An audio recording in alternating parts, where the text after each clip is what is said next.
Welcome to Scaling Smart with Oliver, the podcast where we break down strategies, stories, and secrets to help you scale your business the smart way. Whether you're an entrepreneur, marketer, or simply someone who loves learning from success stories, you're in the right place. Today, we're diving into an extraordinary case study that's as entertaining as it is inspiring. Imagine taking something deeply rooted in culture, adding a modern twist, and turning it into a global phenomenon. That's exactly what Diljit Dosanjh achieved with his Dil-Luminati Tour, a dazzling mix of cultural authenticity, masterful branding, and world-class execution. But here's the kicker. This isn't just about music. This is a masterclass in going global while staying authentic. Over the next 10 to 15 minutes, we're going to dissect Diljit's strategies, from storytelling and fan engagement to partnerships and execution, and reveal actionable lessons you can apply to your business. Stick with us, because by the end of this episode, you'll walk away with ideas that could transform your brand and help you make your mark on the world stage. So, let's jump in. Ready for a deep dive? Always. What are we getting into today? Today, we're looking at Diljit Dosanjh's Dil-Luminati Tour. Oh, I saw some clips online. High energy. Totally, but we're not here just for the music. We're digging into the business smarts behind it. The business side. Okay, I'm intrigued. This tour was a global hit, sold out stadiums, major brand deals. Our source is a podcast, Business Beats. They did a whole episode on it. So what kind of business lessons can we learn from a concert tour? That's what we're going to find out. And the first thing that jumps out is Diljit's commitment to his Punjabi roots. Right, he sings in Punjabi, incorporates traditional elements, even on a global stage. And that authenticity, that's what makes him stand out. It's more than just standing out. It created this massive, dedicated fan base, the Punjabi diaspora worldwide, connecting with him on a cultural level. So cultural authenticity, it's a business strategy. Absolutely. It builds a strong brand identity, sets him apart from the crowd, and that translates to sold-out shows and global recognition. Makes you think about how important authenticity is in any field, right? Right. Now, on top of that, let's not forget the strategic partnerships. Think about Mokobara, the luggage brand. Yeah, I saw their stuff all over the tour. It wasn't just all over, it was smart. They tied their luggage into the travel theme of the tour. So it wasn't just a logo slapped on something. It was actually relevant. Exactly. And it goes deeper. They'd worked with Diljit before on his film crew. It's that consistency, building a narrative across projects. Like a long-term strategy, not just a one-time thing. Now, Levi's took a different approach. They went big with exclusive Diljit merchandise. Bold prints, denim washes, very much in line with the tour's vibe. Yeah, I saw those. Super cool designs. But was it risky for a brand like Levi's to go so bold? Maybe, but they made it work. Yeah. And get this, they even offered customizable merch at their tailor shops. Pins, patches, you name it. So it's like owning a piece of the concert, a personalized memory. And that creates a deeper connection with the brand. They weren't just selling clothes, they were selling an experience. Smart move. Okay, so we've got cultural authenticity, strategic partnerships. What else did they nail? The marketing. Some really innovative stuff there. Let's talk about Jeevansathi.com. Jeevansathi? Isn't that a matrimonial site? What were they doing at a concert?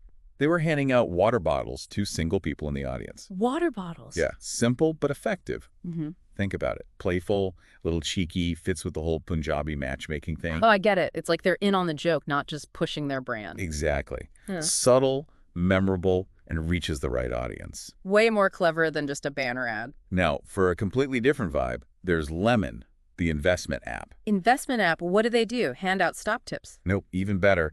During Diljit's performance of Lemonade, they had this giant lemon mascot on stage. Wait, seriously? A giant lemon? Yeah, it was hilarious. Injected some fun, made it memorable. People are going to remember that lemon guy and connect it to the app. It's like they understood the energy of the show and found a way to fit in perfectly. Exactly. It wasn't just about being there. It was about being part of the experience.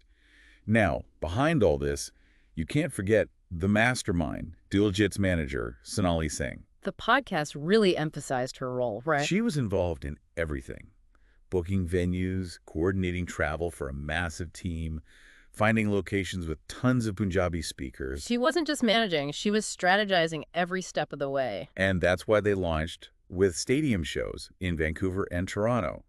It wasn't just about those cities, it was about reaching the whole Punjabi diaspora in North America.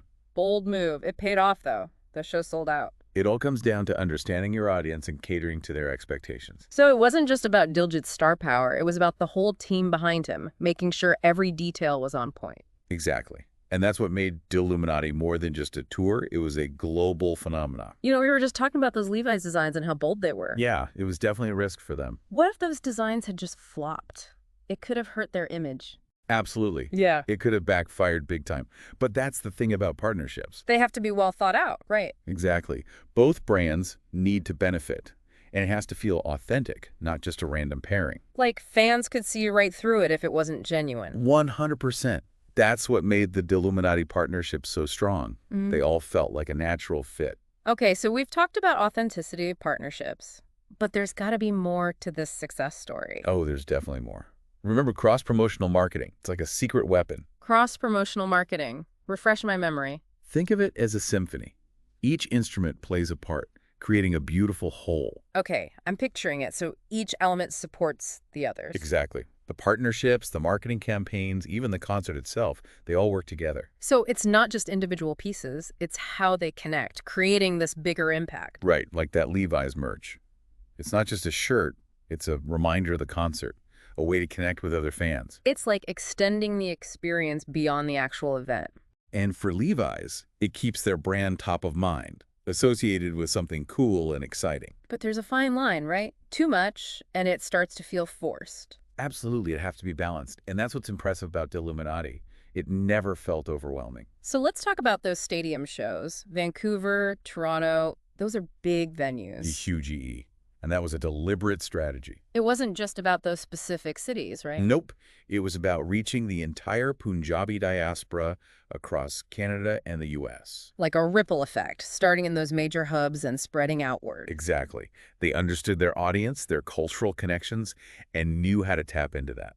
But stadium shows are expensive. Was it a big financial risk? It could have been.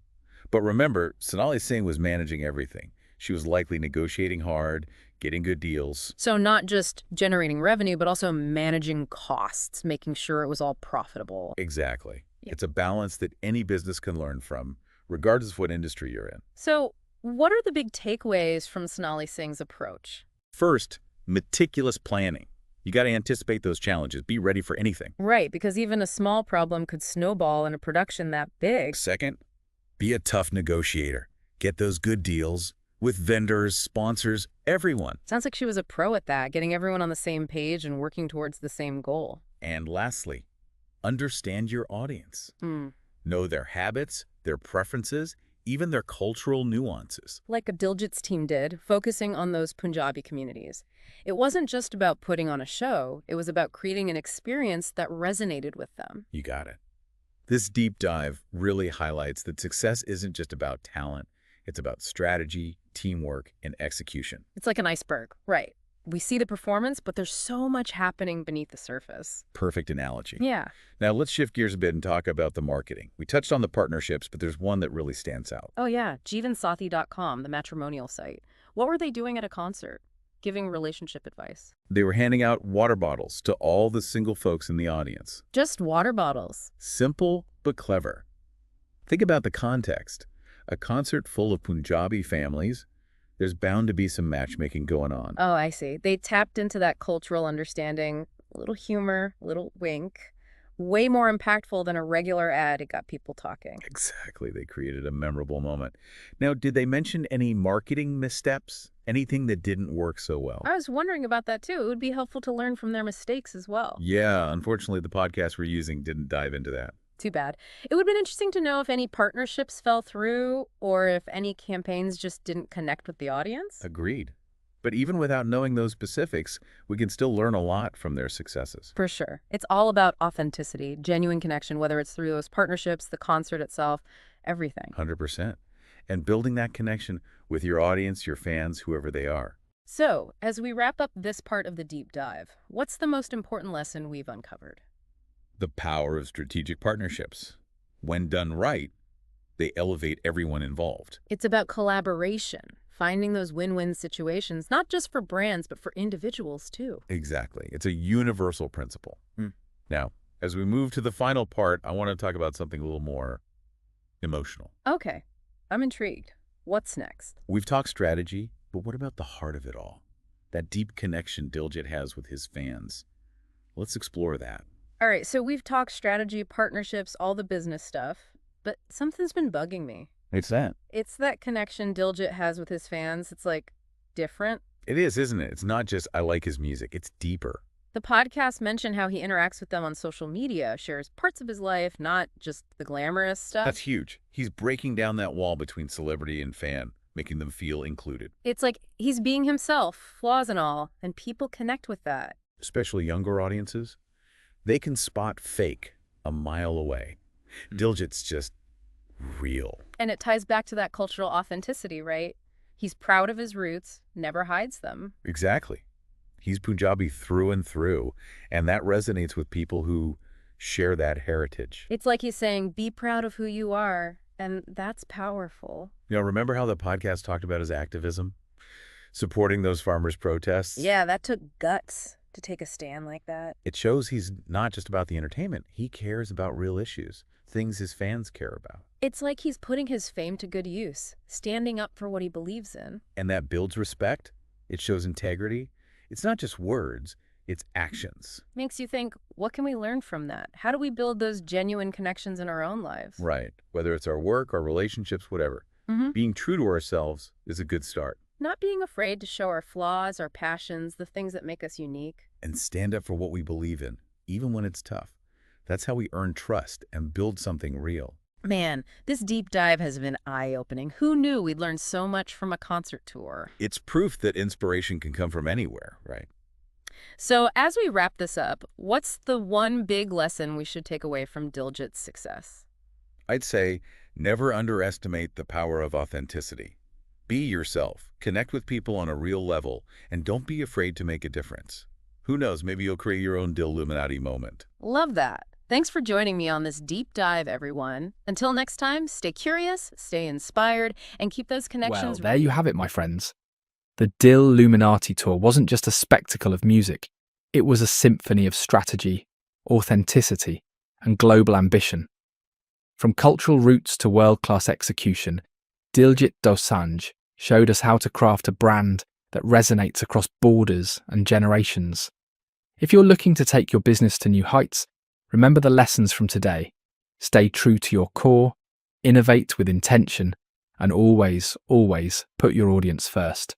And don't forget, this is Scaling Smart with Oliver, where wisdom takes flight. If you enjoyed this episode, give it a like, share it with your fellow business enthusiasts, and subscribe for more strategies that'll make your brand soar. Got a thought or a favourite moment from today's discussion?